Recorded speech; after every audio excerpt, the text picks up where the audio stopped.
اللہ الرحمن الرحیم نحمده ونصلی علی رسولہ الکریم اما بعد اعوذ باللہ من الشیطان الرجیم بسم اللہ الرحمن الرحیم قل اعوذ برب الناس ملک الناس الہ الناس من شر الوسواس الخناس الذی یوسوس فی صدور الناس من الجنۃ والناس۔ معزز سامعین، مسلک اہل سنت والجماعت سے تعلق رکھنے والے غیرت مند غیور مسلمان بھائیوں، قرآن پاک کا تفسیر کے مطابق آج اختتامی آخری درس ہے۔ ختم قرآن تو نہیں کہتا، جشن قرآن کہہ سکتے ہیں۔ قرآن ختم ہونے کے لیے نہیں، دنیا میں چھا جانے کے لیے آیا ہے۔ آج قرآن کریم کی تفسیر کا آخری صورت کا درس ہے۔ آج دوپہر میں ہی جب ہم بنوں کے دورے میں آئے تو آپ کے حضرت مفتی مولانا صاحب نے جو یہاں تفسیر پڑھاتے ہیں ان نے جب خلوص دعوت دی تو میں نے قبول کر لی۔ ترتیب کے مطابق میں نے یہاں حاضری نہیں دینی تھی۔ ابھی ہم ایک بیان کر کے مشن خیل کے علاقے سے آئے تو میں نے مولانا ہمارے بنوں کے اتحاد اہل سنت والجماعت کے نائب امیر ہیں حضرت مفتی غلام اللہ صاحب، مدرس ہیں جامعہ علوم شرعیہ کے، ان کی لائبریری سے میں نے 8-10 تفسیریں اٹھا کے اس سے چند باتیں آپ حضرات کی خدمت میں لکھی ہیں۔ 5 قسم کے پوائنٹ لکھے ہیں، اور اگر آپ توجہ رکھیں گے تو میں وہ شروع کروں 5 پوائنٹ۔ توجہ ہے سب ساتھیوں؟ سورۃ الناس، سب سے پہلے اس کا ترجمہ سن لیں۔ قل اعوذ برب الناس، کہہ دو میں لوگوں کے رب کی پناہ مانگتا ہوں۔ ملک الناس، الہ الناس، جو لوگوں کا بادشاہ بھی ہے، لوگوں کا خدا بھی ہے۔ من شر الوسواس الخناس، شیطان بے ایمان کے سر سے پناہ مانگتا ہوں، اور شیطان بے ایمان کے وسوسے کے لیے، اس کے شر کے لیے۔ من شر الوسواس الخناس الذی یوسوس فی صدور الناس، جو لوگوں کے دلوں کے اندر وسوسہ ڈالتا ہے۔ من الجنۃ والناس، انسانوں میں بھی خناس ہوتے ہیں، شیطانوں میں بھی خناس ہوتے ہیں۔ یہ 6 آیتوں کی صورت آپ حضرات کی خدمت میں صورت نمبر 114 پڑھی ہے۔ اس آیت کریمہ میں، ان آیات کریمہ میں اللہ پاک کچھ بیان فرمانا چاہتے ہیں، کچھ بات سمجھانا چاہتے ہیں۔ آپ توجہ میری طرف چھوڑیں۔ سب سے پہلی بات، قل، یہ چیز ہمیں بتا رہی ہے کہ کلام اللہ شریف چھپانے کے لیے نہیں آیا، آگے بیان کرنے کے لیے آیا۔ قل کا معنی ہے نا کہہ دو، تو بیان قرآن پیغام شریعت چھپانے کے لیے نہیں آئی، آگے بیان کرنے کے لیے آئی ہے۔ یہاں سے تقیہ کا رد ہو جاتا ہے۔ جو لوگ کہتے ہیں تقیہ کرو، ان 9 اعشار الدین فی التقیہ، اصول کافی حیات القلوب، کہ دین میں تقیہ کرو، چھپاؤ، یہ ان پہ رد ہے۔ قل، چھپانا نہیں ہے، آگے بیان کر دینا۔ یاد رکھیں، دین کے معاملے میں کوئی بندہ بات پوچھے اور بندہ اس کو جان بوجھ کے چھپا جائے، اسے پتہ بھی ہے، اسے نہیں بتاتا تقیہ کرتے ہوئے، اللہ پاک کے نبی نے فرمایا کل قیامت کے دن اللہ جہنم کی لگام چڑھائیں۔ من سئل عن علم علمہ ثم کتمہ الجم یوم القیامۃ بلجام من النار۔ ٹھیک ہے، اسی وجہ سے قل اس چیز پہ رد ہے کہ تقیہ اسلام میں ناجائز ہے، حرام ہے، کار شیطان ہے، کار خناس ہے۔ قل، پھر فرمایا اعوذ برب الناس، مجھے لوگوں کے رب کے خدا کی پناہ چاہیے۔ برب الناس، لوگوں کے رب کی۔ مالک الناس، لوگوں کا بادشاہ بھی ہے۔ من شر الوسواس الخناس، یہ تمام باتیں کہی ہیں۔ اللہ پاک صرف لوگوں کے رب تو نہیں ہے، برب الناس ہیں تو رب الحیوانات بھی تو ہیں، رب الحشرات بھی تو ہیں، سب چیزوں کے رب ہے دنیا میں، ہر چیز کی۔ رب الناس کیوں کہا ہے، صرف لوگوں کی بات کیوں کی ہے؟ حضرت امام اہل سنت والجماعت شیخ التفسیر والحدیث مولانا محمد سرفراز خان صفدر رحمۃ اللہ تعالی علیہ کے مطابق اشرف المخلوقات ہونے کی طرف اشارہ ہے کہ انسان سب سے بڑی مخلوق ہے، اسی کا ذکر کیا جائے تو اللہ پاک ہر مخلوق کے خدا ہیں، انسان کی اشرف المخلوقات ہونے کی طرف اشارہ ہے۔ یہ اعوذ برب الناس ملک الناس من شر الوسواس الخناس، یہ پناہ مانگی جا رہی ہے۔ اس کی وجہ بطور شان نزول سمجھے، نبی علیہ الصلوۃ والسلام پر جادو ہو گیا، لبید ابن عاصم اور اس کی بیٹیوں نے جادو کیا، یہودی ہے، تو اللہ رب العزت نے درمیان میں یہ 2 صورتیں اتار دی۔ یہ 2 صورتوں کی آیات 11 بنتی ہیں، 5 سورۃ فلق کی، 6 سورۃ ناس کی، 11 آیتیں تھیں، اور ان عورتوں نے 11 قسم کی گٹان توائی، مجھے جتنی پشتو آتی ہے وہی بولوں گا، تو وہ انہوں نے 11 لگائی تھی نبی علیہ الصلوۃ والسلام کے لیے۔ 11 آیتیں، 11 گرہ تھی جادو کی، ایک ایک آیت پڑھتے گئے، ایک ایک گرہ کھلتی گئی۔ یہ مکمل اس پہ تفاصیل ہے، درہ منصور بھی دیکھ لیں، اس میں بھی ہے، نہیں تو بخاری میں بھی ہے، مسند احمد میں تو پوری تفصیل اس کی موجود ہے۔ آپ علیہ السلام پہ جادو ہوا. یہاں بعض لوگ یہ سمجھتے ہیں کہ نبی پہ جادو نہیں ہو سکتا, نبی ہو جادو ہو جائے. میں نے ایک آدمی سے بات کی, اس نے کہا ولا یفلح الساحر حیث اتی. قرآن کہتے ہیں جادوگر کامیاب نہیں ہو سکتا. اگر اس نے حضور پاک علیہ السلام پہ جادو کر دیا تو حضور پہ جادو ہو گیا تو پھر تو جادوگر کامیاب ہو گیا, اور قرآن کہتے ہیں جادوگر کامیاب نہیں ہو سکتا. تو بات غلط ہے. میں نے کہا تم قرآن کا مطلب نہیں سمجھے. ولا یفلح الساحر حیث اتی, جادوگر کامیاب نہیں ہوگا, کبھی قیامت میں کامیاب نہیں ہوگا. یفلح, کبھی اس کو کامیابی نہیں ملے گی. فمن زحزح عن النار وادخل الجنۃ فقد فاز, کامیابی تو ہے جنت چلا جائے, اور یہ بے ایمان جادوگر کے کافر ہو گیا جنت کہاں جائے گا؟ تو لہٰذا نہیں جائے گا. کامیابی سے مراد آخرت کی کامیابی ناکامی مراد ہے, دنیا کی کامیابی نہیں ہے. کسی پہ جادو چل جانا کامیابی تھوڑی. اگر یہ کامیاب ہوتا تو اللہ پاک اس جادو کا اثر ختم کروا دیتے. کیسا کامیاب ہے؟ جادو ہوتا ہے نبی پہ, یاد رکھے. جس طرح سردی سے نبی متاثر ہوتے ہیں, سردی لگ رہی, گرمی سے نبی علیہ السلام متاثر ہوتے ہیں, اسی طرح آپ علیہ السلام کو نیند آتی ہے, نبی علیہ السلام دنیا میں سوتے ہیں آتے جاتے ہیں. جادو بھی اسی طرح چیز ہے, یہ نبی پہ ہو سکتا ہے. ٹھیک ہے, اس سے یہ نہیں ہے کہ نبی پہ نہیں ہوتا. ایک بات. اب دوسری بات سمجھو, جب نبی علیہ السلام پہ جادو ہو گیا اور یہ اتار دیا گیا, اب اس صورت کی بڑے فضائل ہیں. کوئی آدمی رات کو سوتے ہوئے اگر یہ پڑھے نا تو اس پہ بھی جادو نہیں ہوگا, یاد رکھیں. معوذتین, شیطان سے پناہ مانگی, یہ تو شان نزول کی بات ہے. اب اعوذ برب الناس ملک الناس الہ الناس, اللہ رب العزت کی 3 صفتیں جمع کی گئی ہیں. رب الناس لوگوں کا رب, ملک الناس لوگوں کا بادشاہ, الہ الناس لوگوں کا خدا. آپ بولے نا, رب الناس لوگوں کا رب, پالنے والا. ٹھیک ہے, بتدریج پالنے والا. دوسری کیا ہے؟ ملک الناس بادشاہ. تیسری الہ الناس معبود ہے. یہ 3 باتیں کیوں کی گئی ہیں؟ مفسرین نے اس پہ بھی کلام کیا ہے, مختصراً اس پہ سناؤ. مولانا شفیع صاحب نے بھی اس پہ جو ہے نا کلام فرمایا اور اس کا اشارہ دیا. کہتے ہیں رب الناس فرمایا. رب الناس کا معنی لوگوں کا رب. یہ عربی میں ہے مضاف مضاف الیہ. آپ انگلش سینٹینس سمجھے پوزیسو سینٹینس, پوزیسو, اسے مضاف مضاف الیہ کہتے ہیں. تو یہ مضاف مضاف الیہ ہے, پوزیسو حالت ہے, آبجیکٹ اور سبجیکٹ کی نہیں ہے. اس میں کیا ہوتا ہے؟ پوزیسو سینٹینس اسے کہتے ہیں جس کے ترجمے میں 2 چیزیں آتی ہیں. اس کو ٹرانسلیٹ کریں نا, اردو ترجمے میں کا کے کی آتا ہے, یا را رے ری آتا ہے. میرا ورک, میرے ورک, ہمارے ورک, را رے ری آ گیا. اس کا ورک, اس کے ورک, اس کی ورک, تو کا کے کی آ گیا. یہ پوزیسو سینٹینس ہے. رب الناس مضاف مضاف الیہ ہے, پوزیسو سینٹینس ہے. کیا معنی؟ لوگوں کا رب. کہتے ہیں جب اللہ پاک کا نام اکیلا لیا جائے نا رب, تو وہ اللہ مراد ہوتے ہیں. جب رب الناس پوزیسو حالت میں آ جائے, مضاف مضاف الیہ کی حالت میں آ جائے, اس وقت مراد خدا بھی ہو سکتے ہیں, غیر اللہ بھی ہو سکتے ہیں. جیسے رب الدار, گھر کا مالک, رب الدار. رب المال, پیسے والا. جو مضاربت چلی ہے نا, تو مضاربت میں جس آدمی کے پیسے ہوتے تھے اسے کہتے تھے رب المال. انویسٹر کون ہے؟ لگانے والا کون ہے؟ پیسے والا کون ہے؟ جس نے اندر انویسٹ کیا, تو اسے کہتے تھے رب المال. تو اب رب المال تو بندے کہتے ہیں, رب الدار تو گھر والے کہتے. تو یہاں اسی لیے بیان کیا گیا کہ رب الناس کہا گیا, تو پتہ چلا غیر اللہ بھی تو ہو سکتا ہے نا. تو پھر اللہ نے ایک اور صفت بتا دی, ملک الناس. عام رب نہیں ہے, لوگوں کا بادشاہ ہے. عام نہیں ہے, بادشاہ ہے, ملک ہے. پھر اعتراض ہو سکتا تھا کہ مالک الناس, یہ بھی تو وہی حالت ہے. اس پہ بات ہو سکتی ہے کہ غیر اللہ شامل ہو جائے, لوگ بھی تو بادشاہ ہوتے, اللہ بادشاہ بنا دیتے. وجعل ملوکا وکذالک مکنا لیوسف, بن رہے ہیں تو غیر اللہ بھی تو بن. پھر تیسری صفت ایسی لائیے جو غیر اللہ میں نہیں ہے, اگرچہ پوزیسو سینٹینس ہے. وہ کیا ہے؟ الہ الناس. یہ لوگوں کا مربی ہے, لوگوں کا بادشاہ بھی ہے. ایسا ہے الہ جو معبود ہے, خدا ہے, اور خدا جیسا اور خدا دنیا میں کوئی نہیں. تیسری صفت. ایک بات, ایک اور بات کی طرف اشارہ ہے. رب الناس یہ تربیت کی طرف اشارہ ہے. ملک الناس رعایا ہونے کی طرف اشارہ ہے. الہ الناس معبود ہونے کی طرف اشارہ ہے انسانوں کے لیے. رب الناس کہہ کے بیان فرمایا میں ان کا رب ہوں.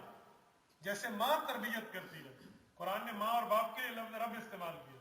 وَقُلْ رَبِّ ارْحَمْهُمَا كَمَا رَبَّيَانِي رَبَّيَانِي.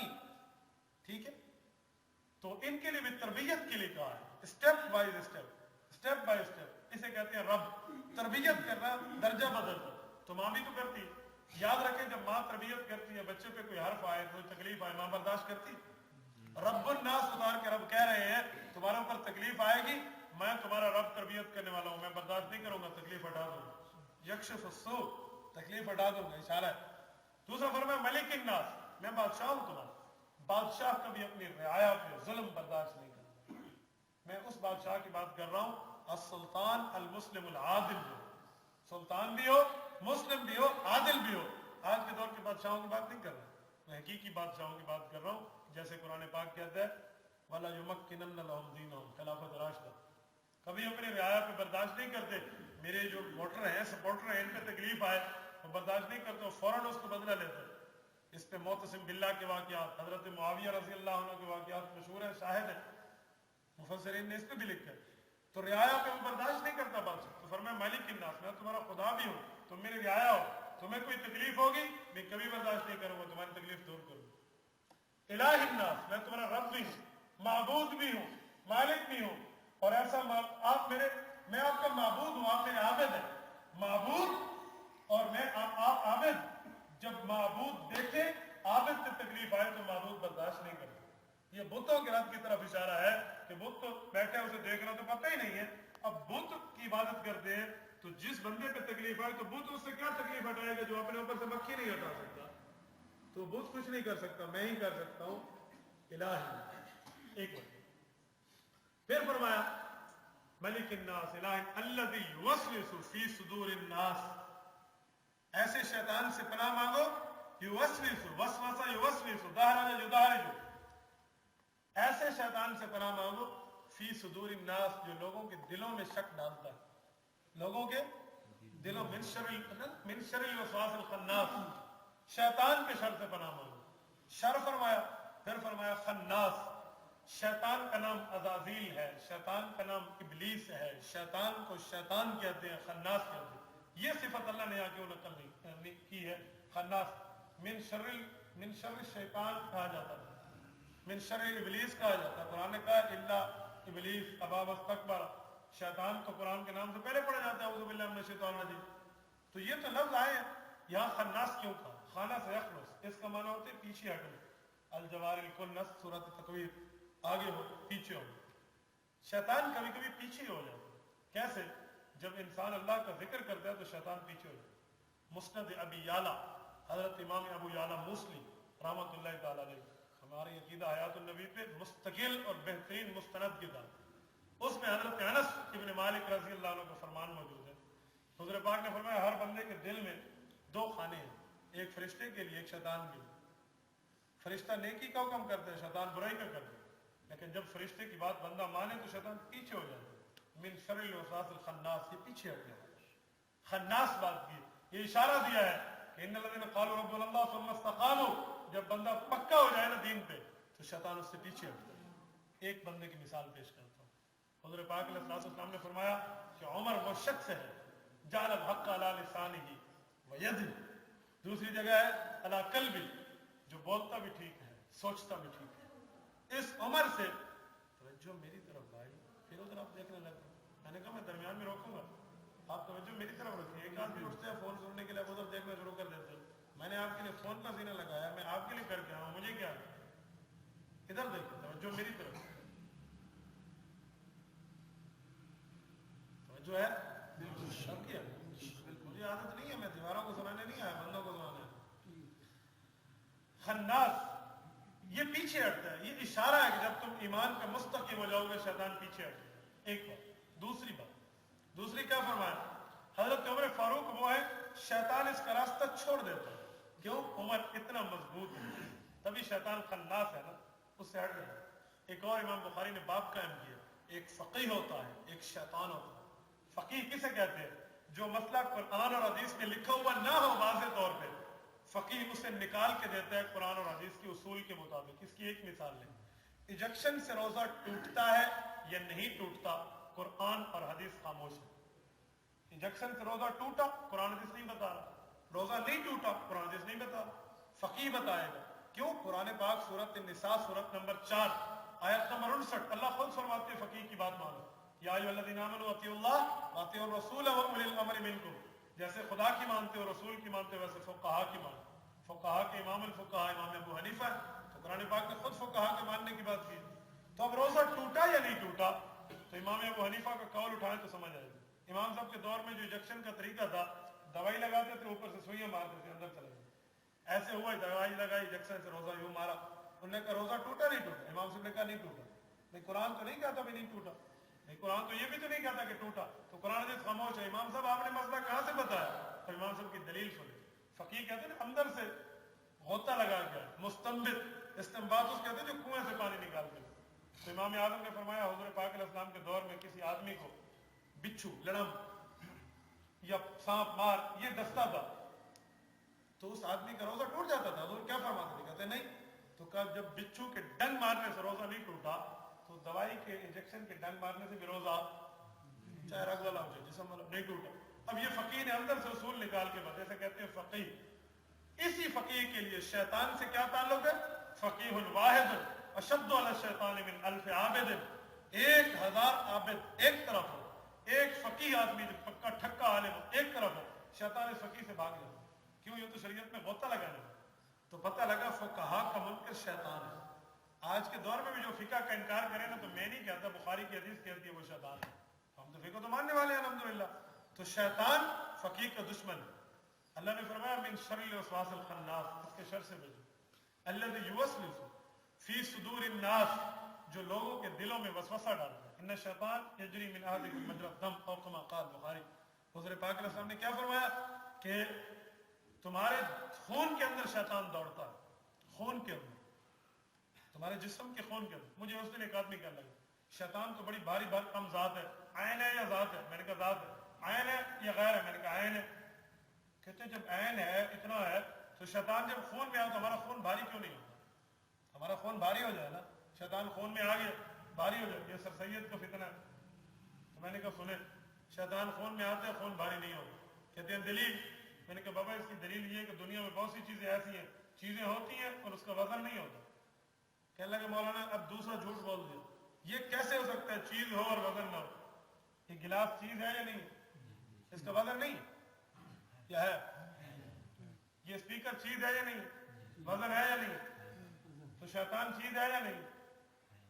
ہے نا, وزن ہے یا نہیں؟ ہے. تو کہتے ہیں اب جب شیطان کا وزن ہے تو خون میں وزن ہے. حضور نے فرمایا خون میں چلتا ہے. میں نے کہا بابا شیطان ہے لیکن خون میں چلتے وقت وزن نہیں ہوتا. کہتے ہیں دلیل؟ میں نے کہا چل تجھے بتا کون سی دلیل تھی. مجھے کہتے ہیں ایسی دلیل تو جو سمجھ آ جائے. اسے کہتے ہیں منہ مانگی موت لے. میں نے کہا لے. یہ کیا چیز ہے؟ کہتے ہیں موبائل. میں نے کہا اس میں کیا چلا رہے ہو؟ کہتے ہیں میں گانا چلا رہا ہوں. میں نے کہا گانا کہاں پہ ہے؟ کہتے ہیں گانا میموری کارڈ میں. میں نے کہا نکال. فل میموری کارڈ بھرا ہوا تھا. میں نے کہا اس کو تولو. میموری کارڈ کا وزن کیا, اس کو لکھ لی. میں نے کہا ڈیلیٹ کر دیا, سب کچھ ڈیلیٹ کر دیا, اس کا وزن کرو اتنا تھا جتنا پہلے تھا. میں نے کہا یہ کیسے ہے؟ اس میں گانے ہیں بھی پھر بھی اتنا وزن, گانے نکال دو پھر بھی اتنا وزن. جب دنیا کی جدید الیکٹرانک سائنس یہ اصول توڑ سکتی ہے کہ چیزیں لطافت میں لائے, کثافت سے چیزیں ہوں اور اس کا وزن نہ ہو, تو میرے مولا بڑی قدرت رکھتے ہیں. ان شیطان یجری من احدکم مجری الدم, شیطان بھی چلتا ہے وزن نہیں ہوتا. اس کی مثالیں میں شریعت میں بھی دے سکتا تھا کہ فرشتے بیٹھے اور وزن نہیں ہے, دے سکتا تھا, لیکن وہ مانتا نہیں. پھر اس پہ اعتراض کرتا. بعض اوقات بخار چیک کرنے کے لیے ڈاکٹر کے پاس جائے نا, تھرمامیٹر کو پہلے وزن کرو اتنا ہے, بخار 99 پہ 100 پہ 102 پہ, پھر بھی وزن کرو اتنا.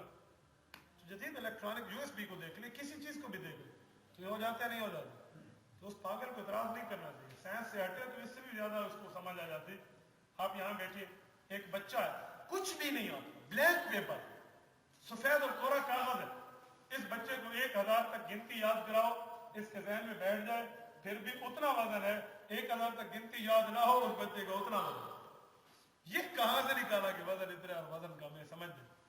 الذی یوسوس فی صدور الناس, جو لوگوں کے دلوں میں وسوسے ڈالتا ہے.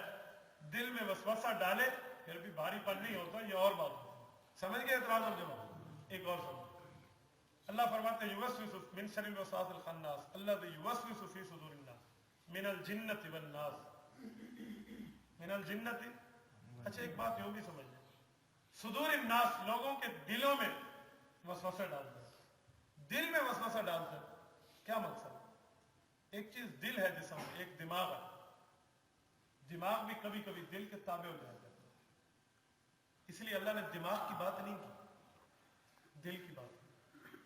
کیوں؟ دل حکمران ہے, دماغ ہر جگہ حکمران نہیں ہے. میں آپ سے پوچھتا ہوں، ایک آدمی عشق میں بالکل پاگل ہو جاتا ہے، اس کا بالکل لو میرج نہیں ہو سکتی، یہ آدمی اپنے آپ کو شوٹ کرتا ہے یا نہیں کرتا؟ بتائیں نا، ہزار پیتا ہے یا نہیں پیتا؟ کتنے ہم نے آپ سے واقعات سنے؟ دماغ تو کہتے ہیں اپنے آپ کو شوٹ کرنا، بے وقوفی ہے، کیوں کر دوں؟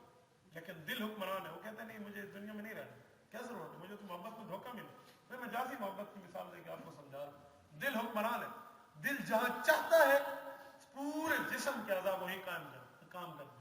آپ کے دل نے کہا میں محراب کو دیکھوں تو وہ ادھر گیا، آپ کے دل نے کہا میں ان سے ہاتھ ملاؤں تو آپ نہیں ہوگی، آپ کے دل نے کہا اسپیکر پکڑو تو آپ نہیں ہوگی۔ دل حکمران ہے، باقی محکوم ہے۔ جب حکمران بے ایمان ہو جائے تو رعایا خود بخود ہو جایا کرتی ہے۔ تو حکمران کی بات کی ہے، یوسوس فی صدور الناس، دل کی بات کی ہے، ذہن کی بات کی ہے، دل حکمران۔ یہ موضوع بڑا طویل ہے، اس پہ ہم عائشہ کا شعر ہے، اس پہ وقتان ایدیہن کی بات ہے، یہ پوری تفصیل ہمارے استاد محترم متکلم اسلام مولانا محمد الیاس گھمن دامت برکاتہ العالیہ اس پہ بڑی بڑی پیاری بڑی باتیں فرمایا کرتے ہیں استاد جی، تو ان کی اگر باتیں سنیں تو سمجھ آ جائے گی۔ یوسوس فی صدور الناس، لوگوں کے دلوں میں بات کرتا ہے، تو پتہ چلا دل حکمران ہے، دماغ رعایا ہے، کبھی کبھی دل کی باتیں دماغ مان جایا کرتا ہے، ٹھیک ہے؟ تو اس لیے دل کی بات کی ہے، دماغ کی بات نہیں کی۔ من الجنت والناس، یہ وہ شیطان ہے جو لوگوں میں سے بھی تعلق رکھتا ہے، شیطان جنات سے بھی تعلق رکھتا ہے۔ جن تو شیطان ہو سکتا ہے میں مانتا ہوں، لوگوں میں سے تعلق کیسا رکھتا ہے؟ لوگوں میں سے تعلق کو کیا مانتے؟ دیکھیں بات سنیں، شیطان کی ایک صفت خناس ہے، خناس انسانوں میں بھی ہو سکتا ہے، شیطان تو شیطان ہے نا، خناس انسانوں میں بھی سے ہو سکتا ہے، کیا مانا؟ اس کے دو جواب سنو، ایک تو یہ ہے کہ وہ بے ایمان ہو، کافر ہو، دلہ ہو، کچھ اور بھی ہو، غلط کام کر اسی وجہ سے۔ ایک اور ہے، شیطان کے ساتھ دوستی رکھ کے اس کی بھی صفت شیطانی بن گئی۔ مثلا آپ دیکھیں ایک آدمی غلط کام والا ہے، سارا دن گالیاں دیتے ہیں، جھوٹ بولتے ہیں، غیبت ہے، بہتان ہے، زنا ہے، شراب ہے، کباب، اب ٹھیک، آپ اس کے ساتھ بیٹھے اپنی کیفیت کو دیکھیں، یہ من الجنت والناس، اس کی حیثیت دیکھیں، اس کا اثر پڑ گیا، ٹھیک ہے؟ ایک بات اور سمجھیں، ماہ رمضان میں شیطان قید ہو جاتے ہیں یا نہیں قید ہو جاتے؟ ہونے کا قید ہو جاتے ہیں، بند ہو جاتے ہیں، پھر بھی گناہ ہوتے ہیں۔ ایک آدمی نے اعتراض کیا تھا ہمارا استاد محترم قائد ملت اسلامیہ علامہ علی شیر حیدری شہید رحمۃ اللہ علیہ کہ حضرت حیدری صاحب یہ بتائیں، شیطان ماہ رمضان میں قید ہو جاتے ہیں، پھر بھی شیطانی تو جاری رہتی ہے، قتل بھی ہوتے ہیں، زنا بھی ہوتے ہیں، شراب بھی بعض جگہ پی جاتی ہے، لوگ روزے نہیں رکھتے، تو شیطان تو بند ہو گیا، شیطانی کیوں ہوتی ہے؟ علامہ حیدری شہید رحمۃ اللہ نے فرمایا کہ بیٹا شیطان بند ہو گیا ہے، لیکن 11 مہینے تم شیطان کے ساتھ رہے ہو تو آدھے شیطان خناس تم بھی بن گئے۔ تو انہوں نے کہا حضرت سمجھ نہیں ہے، فار ایگزامپل مجھے مثال سے سمجھو۔ حضرت حیدری نے مثال دی، انہوں نے کہا سائیکل ہے، انہوں نے کہا ہے، انہوں نے کہا گھوڑی پہ لگا دو، سائیکل کو گھوڑی پہ لگایا۔ حضرت حیدری رحمہ اللہ نے فرمایا اس کا پہیا گھماؤ، گھوڑی پہ لگا کر نہ اس کے پیڈل چلاؤ، پیڈل چلا، سائیکل چل تو نہیں رہا تھا، پیڈل چلانے کی وجہ سے اس کا ویل گھوما، سمجھ رہے ہیں نا، ویل گھوما۔ حضرت حیدری نے فرمایا پیڈل چھوڑ دو، پیڈل چھوڑ دیا تو ویل چلنا بند ہو گیا یا چلتا رہا؟ حضرت نے فرمایا کیوں چل رہا ہے؟ پیڈل ہلانا تو تو نے چھوڑ دیا، جس کی وجہ سے اب کیوں چل رہا ہے؟ کہتے ہیں اس پیڈل کا اثر ہے، اب بھی چل رہا ہے۔ تو فرمایا بیٹا اسی طرح شیطان 11 مہینے تمہارے ساتھ رہا، تمہارا پیڈل گھمایا، اب شیطان بند ہو گیا، پھر بھی تمہارا گناہ والے پہیا چل رہا، یہ اس کا اثر ہے، من الجنت والناس۔ ایک اور بات فرمایا، تو میں نے حضرت سے پوچھا، میں نے کہا استاد جی یہ بتائیں پھر ہمیں کیسے سمجھ آئے گی، شیطان تو پھر بھی چل رہا ہے، فائدہ تو نہ ہوا شیطان کی بندنے کا، کیا فائدہ ہوا شیطان کو اللہ نے کیوں باندھا رمضان میں؟ فرمایا بیٹا آپ نہیں سمجھے، سائیکل کے اندر اس کا جواب موجود۔ اللہ اکبر، اللہ رب العزت نے علامہ علی شریعتی کو کیا دماغ عطا فرمایا، عجزت النساء ان یلدن مثل حیدر، ایسے ایسی پیدا کرنے سے عورتیں عاجز ہیں۔ ایسی پیاری بات فرمائی کہ دیکھو اب اس ویل کو روکنے کا طریقہ یہ ہے کہ بریک لگا دو۔ میں نے کہا جی ہاں، کہتے ہیں اب تمہیں شیطانی سے بچنے کا طریقہ یہ ہے، ماہ رمضان میں شیطان قید ہو گے تم گناہوں کی بریک لگاؤ، گناہوں کی بریک لگاؤ گے تو کام بن جائے۔ تو یہ بھی ایسے من الجنت والناس، لوگوں میں سے بھی ہے۔ ہمارے استاد محترم مولانا محمد الیاس گھمن فرماتے ہیں لوگوں میں سے بھی خناس ہے۔ کہتے ہیں کیسے؟ کہتے ہیں جو آدمی لوگوں کو غلط عقیدے سکھائے، غلط مسئلے بتائے، کہ چھوڑو یار ابو حنیفہ کی کیا ضرورت ہے، کوئی کہ چھوڑو یار ابو بکر صدیق کی کیا ضرورت ہے، چھوڑو یار ان مولویوں کی عادت ہے ہمیں کہتا ہے، اس طرح کی باتیں کر کے دین سے دور کرے، یہ بھی خناس ہے۔ پھر فرماتے ہیں یاد رکھو شیطان سے بھی بچو، خناس سے بھی بچو۔